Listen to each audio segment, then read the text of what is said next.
Good morning, everyone. Welcome to INT'L International School, the virtual learning classroom. Today we have writing. We are going to talk about descriptive writing instruction. You are going to listen to the lesson's explanation. You are going to open your book on page 316. After that, we will try to write our topic to describe one thing. Standards. Common core standards, writing 3, writing narratives in which they recount or elaborate event or short sequence of events, including details to describe actions, thoughts, feelings, use temporal words to signal event order and provide sense of closure. Objectives. By the end of the lesson, you are going to be able to understand parts of descriptive writing, identify reason for writing descriptive paper, edit a draft for spelling, punctuation, and capitalization, write a descriptive paper. What is a descriptive paper?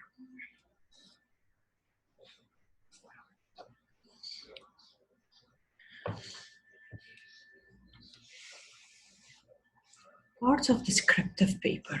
A descriptive paper tells about a person, a place, or a thing. It can tell what I see, what I hear, I touch, taste, or smell. These are the parts of descriptive writing. I have 5 parts. Introduction, and we talk about introduction. It is like Assalamu alaikum. When you enter a new place, you cannot directly go to speak. You should grade them first. So this is our introduction. This is our introduction. I cannot go directly to describe the thing in my mind. I should make a good introduction. And remember, we said that the introduction should be a catchy sentence. You should hook the reader. The introduction is the beginning of my paper. I will tell what I'm writing about. So if my introduction is good, the reader will go on, will complete. If the reader did not like my introduction, he will stop reading. In my paper, I will try to use 5 senses or some of them. I may use 3, not necessarily to use all of them. I will use my 5 senses to describe what I see, what I hear, what I touch, what I taste, and what I smell. I can use 3 of them, not necessary to use them all. Descriptive words. Descriptive words paint a picture. So when you speak, I will draw a picture in my mind. Remember that your word will help me to draw that picture. If you didn't use good words, vivid language, I cannot draw a good picture. So remember to use good words to help me imagine and make a good picture, okay? These words make my writing more interesting and help the reader to imagine what something is like. So if you help me to imagine or draw the picture in my mind of what you are describing, remember that. The body, this is the middle of my paper. This is where I will describe a person, a place, or a thing. Where I'm going to describe, this is the body of my paper. The conclusion or the end, as we're saying goodbye, we cannot go directly describing and then we stop directly. No, remember we should write the conclusion. This is the end of my paper. I can tell how I feel about my topic here, or I can end with an interesting detail. Reasons for writing descriptive paper. Why do we write descriptive paper? Here are some reasons. To tell information. To tell information. My grandma would love to hear about my new puppy. I will describe my puppy, my cat, to my grandma. What does he look like? Does he have a soft fur? I can tell all about him in a descriptive paper. So one reason to tell information. To remember, the second reason, I can write about my important things in a descriptive paper. If I describe my topic well, I can remember it clearly, even clearly every time I read my paper. So if I describe, for example, my room, then I change my house, the entire house. If I describe my room in a good way, I will remember every detail. If I describe it now, I will remember later. To notice details. When I write a descriptive paper, I notice a lot of more details than I usually do. For example, we described our rooms last week, right? So, did you notice corners that you did not pay attention for? Yeah, we can notice more details. Put in your mind that when you are writing, when you are describing, remember that the reader won't have the same picture in their head as you have in yours. So the one who is listening does not have the same picture in his mind as in my mind.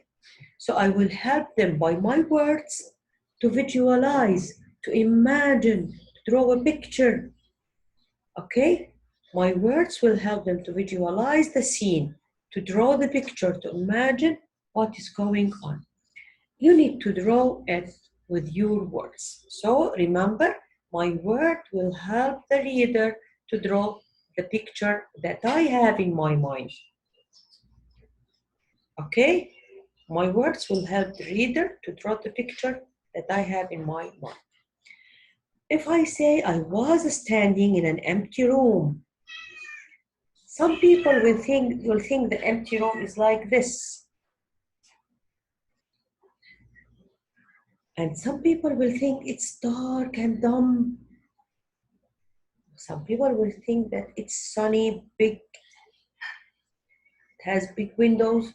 So different uh, rooms, you will help them to draw the picture that you have in your mind with your words. When you describe with your words, the people will have the same picture as yours. Keep in mind all the time to hug the reader. Hug the reader, let him feel interested, let him complete. What did you start? Your words will give an image. So, and I will imagine. Imagination will help the reader to get your point. Take time to brainstorming, to take time to think. Think about the topic and what you're going to write, prepare your ideas, then start to plan them, write them down. Use a clear and concise language. Choose vivid language. Use your sense. We said that it's not necessary to use them all. We can use 3 of them, you know, and we can use them all if you want. What were you thinking? Tell me about your planning, your plans. What do you think? Leave the reader with a clear impression. I explain, my language should be clear. I should be organized. The similar ideas should be together.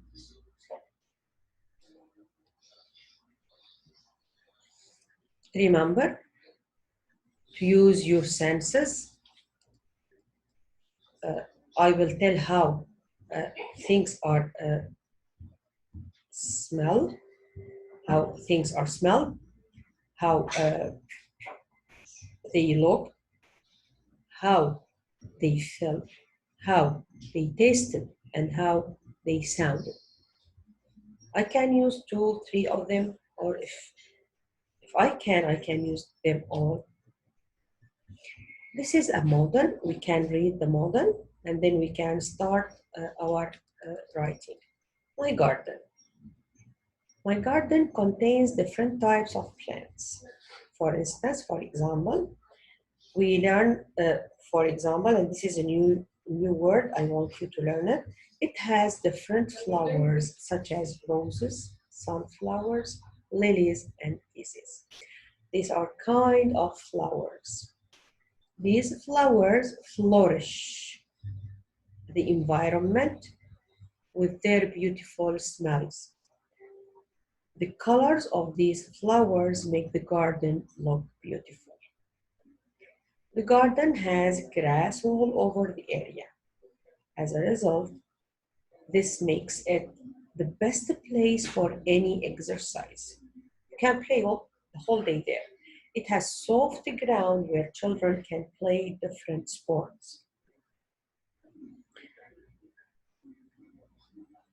Because the ground are soft, full of grasses, they do not, the children will not get hurt even if they fall down while playing.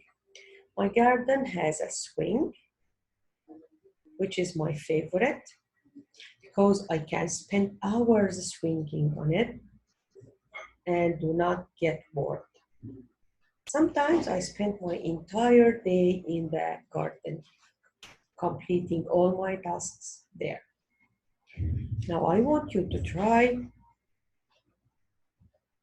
Uh, I have some sentences to help you. You can complete.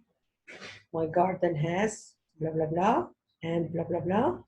There is blah blah blah. The flowers smell so and so. Their colors look so and so. There is a swing and slider in my garden, so and so. And I want you to complete. Show me your work. I need at least 5 lines, not 5 sentences, at least 5 lines. Try to use your senses. Try to use good language. Let me imagine with you the picture in your mind. Okay? Thank you so much. Have a nice day.